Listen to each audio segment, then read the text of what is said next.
So my name's Robin Dreeke. I am the CEO of People Formula. And most recently, I'm the retired chief of the FBI Counterintelligence Behavioral Analysis Program. And my passion in life right now is taking the things I learn and being able to pass them on to others. And so with that, I have my book study, and I do ask the authors that I do study during my week or two of focusing on their amazing content. I ask them on the show, and now and then I am able to get one on, and I am so happy that Brendan was able to take a few minutes of his time today to really talk about him, because I think, we can look at the content that these great thought leaders put in their books, but the most important thing to me is now give it context, understand the human being behind the thoughts that come out there, because we're seeing the end product when we read their books and we have their great thoughts, but understanding where it all came from, I think, is the most fascinating thing to me, because as human beings, we're all seeking and craving very similar things. We all want to be understood, and we all want to be validated for those things that we are and those people we are. So with that, I want to thank Brendan for coming on. Brendan is a keynote speaker, author, thought leader, and an amazing human being that I love. That he is probably one of the greatest marketing minds in the world. But he takes that and he applies it to how to be of service to others, which is the great message I took away from Hook Point. And the next book on my list is actually the first one he wrote, is 1,000,000 Followers. So Brendan, with that, thanks for coming on and having a chat. And we were having a little pre-chat there. We can just continue with that, or we can just keep moving on. Yeah, thanks for having me. It's a pleasure to connect with you and to everybody that's listening to this. Thank you. So we're talking about some of the challenges that you're facing as you're scaling, because as a thought leader today, you are reaching millions, literally millions of people. But to understand where that all began, I think I picked this up in your book as well. I love understanding, and I think a lot of people do. What was Brendan like growing up? Yeah, it's a really interesting background because there's different facets of it. Like one of the things that very few people know about me is I had a very traumatic birth. So when I was in the birthing process, I got stuck, and because of that, my shoulder got stuck, and I still to this day can't completely straighten out my right arm, and my shoulder's a little bit underdeveloped, and I'm naturally right-handed.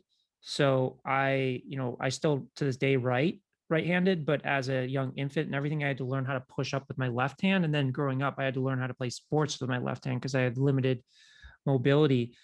So I think that just that experience very early on wired my brain a little bit differently than most people. They talk a lot about left brain or right brain, and something, and I don't know that the deep aspects of it. You'd probably know more than me, but I think that the fact that I had to from early infancy is like learn how to use my left when I was naturally right-handed, set me up for my brain to work a little bit differently. But as a kid, I think I was just very introverted, and finding my way through the world of that reflection part of my personality. And especially both of my parents worked very hard and long hours. So oftentimes I was stuck in daycare or with au pairs or babysitters or things of that nature, which I think just reinforced that self-reflection in me. You break amazing points, with, when we're given what might be seen as some as deficiency, and we kind of focus on these things, and it grows us into who we are. And a lot of times I am a big believer in that it's teachers, mentors, and guides, and people that inspire us at key and critical moments in life that kind of bring us from our early developmental stages into a successful, productive member of society, which you most obviously are. I know you mentioned your dad numerous times throughout the book, which kind of it made me fascinated with the fact that, was he one of your mentors, guides, and inspirations, or if not him, or in addition to him, who was it when you were younger that made you want to be who you are today?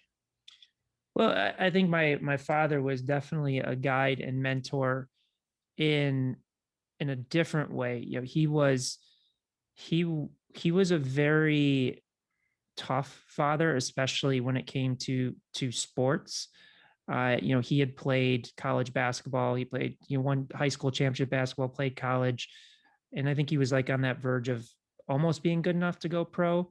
Uh, but with me, he pushed me extremely hard. It was very, uh, he was dealing with his own issues of depression and things like that. So oftentimes he didn't understand it or how to express it in a healthy way. So a lot of times I took the brunt of that. Mm. And that essentially, I think pushed me extremely hard because there was obviously a tipping point where, you leave the house and your father no longer has that control over you. But, I took on that role within myself. So, and there's a positive and negative part to that. There's the negative where you just push yourself too hard and you burn yourself out. But the positive side is, you have a strong work ethic and you're going to keep pushing yourself to succeed and essentially prove that inner voice wrong, that you're not good or you're struggling or things of that nature. Was there someone else along the way that, you know, kind of was that other inspiration or guide or helped you, overcome any of those challenges that you faced in that time period? It's interesting. I don't think I could pinpoint one person. I think there's collectively over the course of my career, it's been many different people and many different teachers, uh, all the way from therapists to presidents of company I worked for, or business advisors, or investors, or peers. That I am the type of person that I love learning and learning new things. So I'm always seeking new people, new ways of approaching things, and through that you meet many different teachers along the way. So I don't know that I could pinpoint to one specific person that kind of guided that process. Took a whole tribe. Yeah, and it continues to be that way too. Yeah, absolutely. One thing that really struck me, and we are talking about this before, and we've talked about before, that really struck me with Hook Point is that it is it's a process book in a lot of senses because it's about building, great networks, connecting with lots and lots of people, which is heavy on the marketing side, obviously, which people can look at as a very and a lot of people do when they're writing, make it very self-centered, make it very business oriented, make it very, look at me, this is how you win. And the thing I really loved is it's your message consistently in every single chapter focuses on how to be a resource for others, how to, be that solution for their pain point. What was it, and at what point in your life, or was it always there, that you discovered that it's really not about you winning, it's about being of service to others? Yeah, I think that the first story I can remember around that goes back to high school, in that, I was a junior at the time and I wasn't really, I was kind of a loner, like a skater kid, didn't have a lot of like friends. And I was in gym class, and in gym class you have the gym teacher, but our high school was so big that you would have like students that would be like assistants.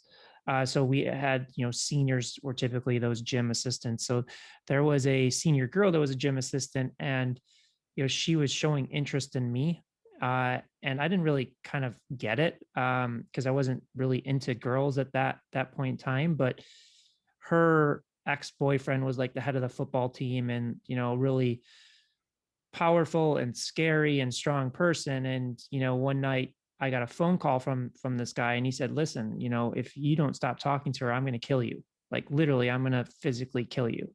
And at that age, you don't know what's real or what's not. Like, is he actually going to kill me? No. But like physical harm, sure. So I had to then come up with a strategy to combat that. So I decided, okay, there's these other kids um, that are known for being crazy. They were known for stabbing people, but they never did that. They were just, how perceptions Sure. form. So I figured, okay, well, if I go figure out a way to become friends with these guys, then this football player is going to leave me alone. So I had to strategize and be like, well, how can I grab the attention of these people that are supposed to be so scary? And I just kind of studied their behavior and studied what could be potentially valuable to them. And I don't know that I knew that I was doing this. It was just, I was like, how do I stand out? How do I capture the attention? And I noticed that they had to take the bus home every day from school. And I had failed the first grade and was held back. So I was older and I had a car, and I actually got a parking pass from another senior that graduated early. So I just started offering them rides at home from school.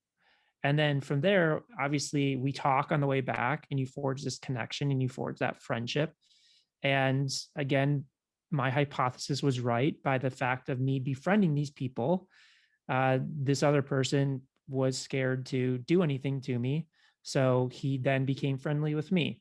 So I think that that's kind of the first analogy. I'm sure I did it before that, but that's kind of like the first experience that I can remember doing it. That is remarkable to be able to be that kind of self-aware, even consciously or unconsciously as you were, that it takes a village.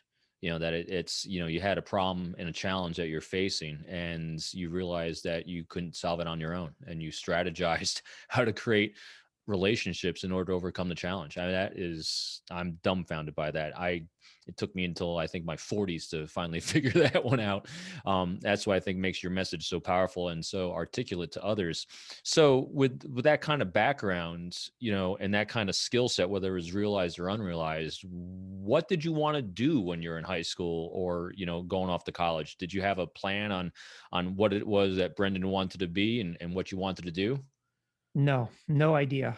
And so I went to college, and I actually went to 5 colleges, and that shows you I really didn't know what the hell I wanted to do. Uh, I didn't have any idea going into the first college. I went to a private liberal arts school, and in that process, in high school, I was filming a lot of our friends' activities and things like that, and I was very homesick that first year of school, so I just went into this editing room and I just started editing all the footage that I collected in high school. And then that seeded the idea, well, maybe I want to make films, not knowing what that really meant because I was just using a camcorder. And then I went to this school called the New York Film Academy for like a summer. And that wasn't one of the 5 colleges. So if you include that, it's 6. It was just like a 4-week program in LA. And then I was like, okay, maybe I'll try, going to film school. So I went to film school. I went to 2 different film schools, and I took a break in between and went back to business because I wasn't sure. I wanted to go back home for a little bit. But I had this hypothesis that I wanted to make films because I really loved watching movies, of that escapism that it would give you. Going back to that introversion and self-reflection, the imagination of going into a movie theater and becoming that character and living somebody else's life for a little bit was really captivating to me. So I thought that I wanted to make movies. And while I was in film school, I knew that again, I needed a way to really stand out when I showed up to LA to pursue this career. So I figured that I would start a few internet companies to learn about business. And one of the platforms, and I didn't really do anything with it, but I started developing a different version of Fandango that was a little bit more streamlined. And I don't even remember the hooks around it, but there was some really differentiators. And my thought was, okay, if I show up at this studio that I'm going to work for and I have this asset, maybe it'll help me stand out a little bit more and demonstrate value. So I showed up from that, moving to LA to pursue this career of producing movies. And like everybody else, I started at the bottom making coffee and copies and deliveries. And when people would ask me, well, why are you here? What do you want to do? I would first start by saying, I want to produce movies. And I could see everybody's eyes glaze over, because it's like, it's almost like saying you want to be a director, a screenwriter, an Sure. actor. There's hundreds of thousands, if not millions of people moving to LA saying they want to be a film producer. So I had to take a step back and be like, okay, this isn't working. I could keep going this direction, but you're going to have to play the political ladder and spend 10 years plus working your way up. And don't have the patience for that, Mhm. nor the desire. So I took a step back and started listening to all the conversations that were happening in the studio. And I noticed that there was a sense of anxiety that would overcome The Office when a film was done, because we would invest anywhere between 10 to $100 million just on the production side of a single piece of content. And that single piece of content needs to generate enough awareness to reach hundreds of millions of people around the world in a very short period of time, sometimes 3 to 6 months. So I had this experience in creating these internet companies, and this was back in 2005 when I started. And I just said, listen, I have this experience. I know where the traffic sources is. I know how to tap into the traffic sources. I could explain what digital was at a high level. And this was after the dot-com bust, so it was becoming more interesting. And that got me into rooms. Like, people started bringing into marketing meetings with directors or producers, and quickly went from making coffee to creating a digital division for the studio, just because I provided this unique perspective that could help them alleviate some of the concern they had around their greatest pain point of this significant investment they made and nobody showing up, or not enough people showing up to at least recoup their investment. Wow. Your ability to listen at that age is phenomenal. Um, I think it's definitely goes back to what you're saying when you're younger and being reflective. Well, it's one That of the lessons that my dad taught me. That is, and I didn't realize it at the time, but my dad would constantly smack me upside the head when I would say something. He'd like, think before you speak. He yeah, would always tell me that. And that was, a big lesson for me. And that lesson, combined with my ability to be an introvert and just observe and listen, allows me to do that even from a very early age. But I tell everybody, and Mark Cuban, I think we put it in the book, that mhm, Mark Cuban had a very similar lesson with a mentor. yeah, When he first started out, he would just kind of like run rampant in these meetings. And his advisor just said, before you sit down, write on a piece of paper, listen. yep, And then he still does this today, even on Shark Tank, as a yep. reminder. Being the extrovert in the room, I'm used to having to reel myself in like a Mark Cuban, although I'm not a Mark Cuban. And I remember I would sit down and do my behavioral consults for my BAP team. And before the session would start, on my notebook, I would write across the top, shut up, shut up, shut up, shut up, shut up for me. Shut up, just nonstop, just reminding myself to shut up and listen, because 2 years, one mouth, and you did a great job. And also found it fascinating with you also is not just your ability to listen, but your ability to watch the nonverbal behavior of others and observe when someone was stressed and when they weren't stressed, and you're able to correlate those two things together to identify just by observation what the pain points were. Yeah, I remember, and I think it was in the book as well. Like, when I first started for the first movie studio, the head of the studio was, he was a president of Paramount for a while. He was one of the biggest talent agency. He founded like Kevin Costner and Michelle Pfeiffer and John Malkovich. And one day I walked into his office and I was delivering something, and he said, I can't believe none of these assistants or people asking me for advice. And that was a cue. He wanted to mentor people. Now, I was like, okay, I'm going to take advantage of that. The problem was the assistant didn't want to have any part of it. She didn't want to, she was kind of the guard dog.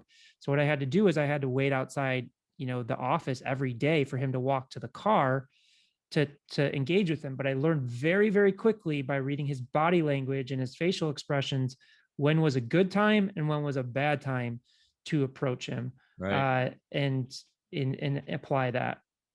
No, it's phenomenal. So here's just an interesting side note, or side question. You mentioned, your escapism through film. What's your favorite genre? I really love movies, dramas that are based on real stories, even though I know, being on the other side of it, most of it's not really. Like, you'll take like 5% of the story and say it's based on a true story, Right. uh, or inspired by real events is the other way.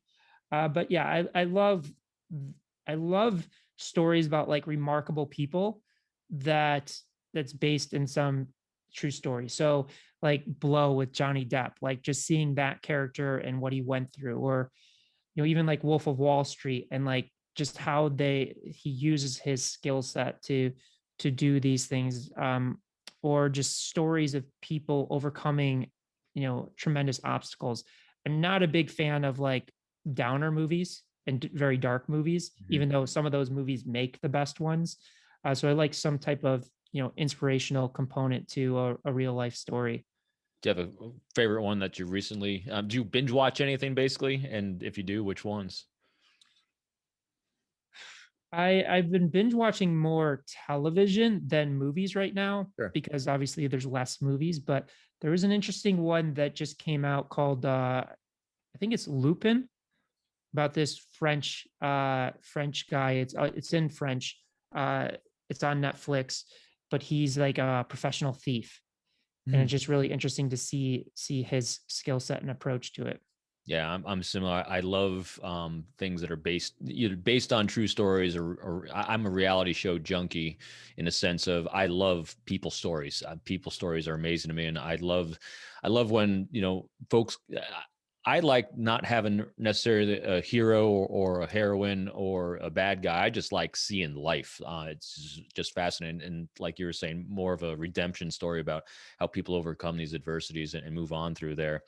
Um, so I'm curious, the you talk about pain points a lot and you identified them very early on in your career. What are your pain points? Oh, there's so many to start. um, I would say mindset is one of the most challenging ones, because of the environment I grew up in. There's a lot of self doubt. There's a lot of fear and anxiety and panic that comes up around this concept of control. Because when you're thrust into this position as a young child and you have somebody that pushes you so hard, oftentimes it can feel unsettling, ungrounding, and unsafe. So I would say that is probably one of the greatest challenges. It's hard for me to kind of take a step back and look at the success that we're having or the progress and actually recognize it and understand it. So that's definitely a challenge. And then I think another challenge that I face, and it's more so with my client base than anything, is people look at social media and they and part of this is self-inflicted with the title of the first book. And I can tell quickly who's read the book and who hasn't. Mhm. And I've rewritten the first book about 3 times now to kind of to help uh, guide people in the best way based on the feedback. But there is, and I'm sure you see this, and it's not just social media, but people expect everything to be so easy. Mhm. And like the strategies that we teach and we help people with are very simple. Like my friend Ernest Lupinacci, who is probably one of the top creative directors in the world. He's worked with Nike, Red Bull, Adidas, all these major companies. He says, and it's really smart, and I use it all the time now, is it's simple, but that doesn't mean it's easy. And he Right. gives the example of like a triathlon. It's very simple. You have to swim X number of miles, you have to run X number of miles and bike X number of miles. But I never said it was easy. Right. And that's the thing, is the challenge for me. And again, from a mindset perspective, sometimes I fall into this trap of people pleasing. Uh, but like clients and just people in general, like expect everything to come so easy and don't realize how much work it takes to get good at something. Yeah. So I'm always looking at the best ways to express that, so people understand what they're really in for. You mentioned, a few of your challenges and your pain points, and then I also know that you talk in book and in your own life about part of being well and being successful is health. I'm sure you're talking about both mentally, physically, and spiritually.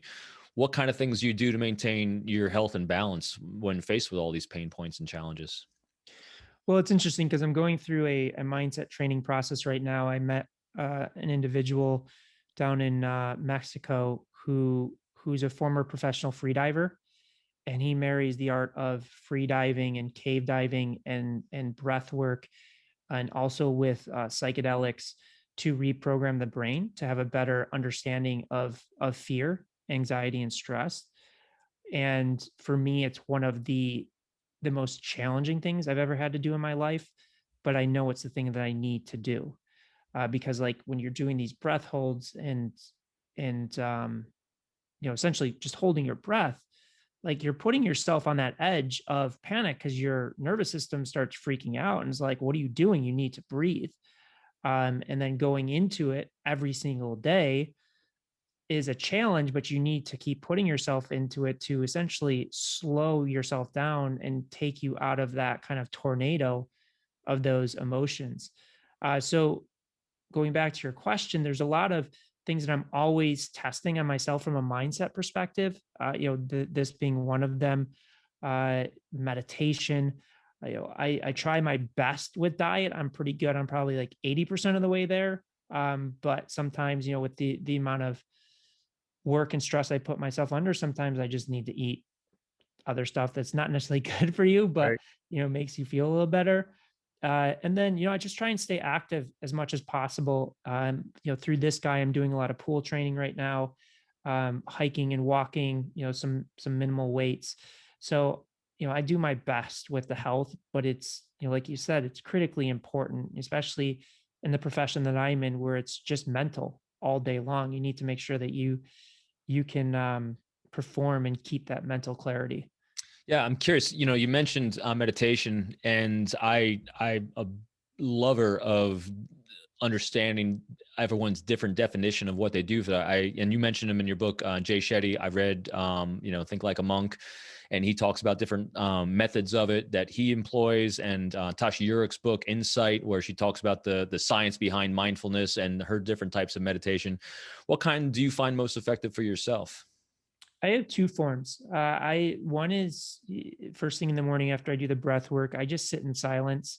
I've learned transcendental meditation and the mantras and tried guided stuff, but it doesn't. I just feel like sitting quietly is the best thing for me. And then in the middle of the day, I tend to kind of mentally crash. So I'll just lay in bed and put on like some like rain sounds or something like that just to relax my brain, as another form of meditation. And you mentioned it, one of the other times when we were chatting together, your your process, your creative process, it's quite a process, because the things and ideas that you come up with is like you were saying before, this doesn't come easy. It comes through many years of practice. Are you able to, as I know, the most challenging thing I think in the world is taking a subjective art form that you live within here, and the challenge is making it linear and putting it in a book and putting it for other people to learn, and also sharing it with a team that you're doing for a client. Are you able to walk us through your creative process at all about how you come up with your ideas and your hook points? Well, it's interesting that you say that because Hook Point, the book, was a challenge. It took about 2 years to write versus 1 million followers. The first version of it we wrote in under 4 months. And the reason that Hook Point was such a challenge is because I've been doing this for 16 or 17 years. And it's not like I sat down and like, hey, I'm going to map out a framework for how to think creatively or come up with these problems, or solutions to these problems. So with that, I had to take a lot of consideration and thinking around what that looks like, and I mapped out a 5-step framework that is loosely how I do it, but I was more importantly of how can I set people up for success with this. So the first step of it is really studying the market, creating references of what works, paying attention to what products you buy, what movies you watch, what ads you click on, what social content you like or comment or share with, because that's the starting point of where great ideas can come from. So for example, in the book, Craig Clemens, who's cited in there, is a friend of mine who's one of the top copywriters in the world and sold over $1 billion worth of products on social media. When he first started copywriting, he was horrible. So what he would do is he would go find other great copywriters or copy, take it, and then rework it with his products or services, because it would start training his mind to think like the top people in the world. So that's the first step. The second step then is to look at what doesn't work and this is a big thing that people fail to do, is they just focus on the successful people, but not on the failures. Yeah. So again, what ads or billboards you see that don't get you to stop? What content do you scroll past? What books do you see but don't buy, or movies that you see and don't watch? Because that's just as important. And then we move on to this third step in this process of then I want you to collectively group those all together in like a single document, and to start coming up with your own ideas around it. And one of the exercises that I give people is, imagine you were given the cover of a magazine, and whatever magazine in your specific niche, and the editor calls you up and they say, we're giving you the cover of this magazine. You're the only person on it. What do you want that headline to be to represent you and your brand? And when you're visualizing that, imagine, your core consumer walking down a busy street, passing a magazine stand. There's 50 other magazines on there. We've all been to a bookstore or magazine stand. What is the title that's going to make you stand out, and get somebody to stop, pick it up, buy it, and read it? Because that's how difficult it is. So in that, you're going to those new ideas, you're going to compare them and benchmark them to the initial ideas that come from the first and second exercise. And when we're doing this, and especially the magazine exercise, we tell people not to just come up with one, come up with 5, 10, 15, 20, as many as you can think of. And when you've hit that creative limit, try and push yourself even further, because we find that people oftentimes will find their best creative thoughts when they're pushing themselves out of their comfort zone. And then from there, you start testing. You start testing these hook points, or these creative ideas, and it can be as simple as asking your friends or your partners, or as complex as A/B testing with social platforms, which we break down in the book as well. And then finally, you just keep doing that. You innovate. You keep testing over and over again. It's like people come up with one creative idea and it's successful, and they think that they can rest on that creative idea for the rest of their career or business or brand, and it's just not that. It's not the case. Yeah, it's it's so funny you going through this. And I remember, when I first dove into your book, I think my opening quote I gave myself when I started posting about it was, it literally shook the rust out of my brain I didn't even know was there. Because you realize there is no easy fix. Like you said, it's hard work. And just in that couple minutes you just described that process, you need patience, you need a lot of work, a lot of research. I mean, it can be overwhelming, the amount of time that goes into these things. And for your ability to take that down and make it linear for people, I thought was really quite remarkable. And Yeah, and also, it's the reason that we created the consulting firm around it, because some yeah, people, they need to move faster. I mean, I've been doing this for 17 years. So like for me, I spend 90 minutes with a client and I can tell them exactly how they can stand out, yep. just because we've done it so much. And I've seen so many different businesses and tried so many different things over the years. I mean, we've worked with every type of business. I started in entertainment, so I've worked with movies, musicians, television, but now we work with like real estate companies, doctors, nanotechnology, yoga instructors, dentists. And it's very easy for us to kind of just dive in and do that work with them very quickly and show them what's unique about them that they may not see about themselves. Yeah, I agree.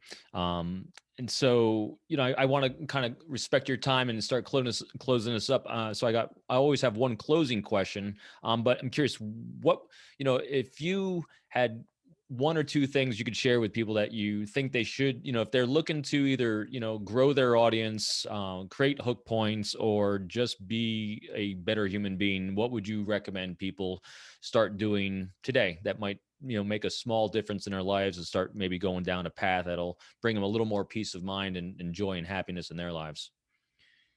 Well, I think that the first place to start, if you're creating content, building a business or a brand, or if you want to have impact, when you're sitting down to create a piece of content or creating a strategy, take yourself out of your shoes and put yourself in the shoes of the person on the other side of the screen.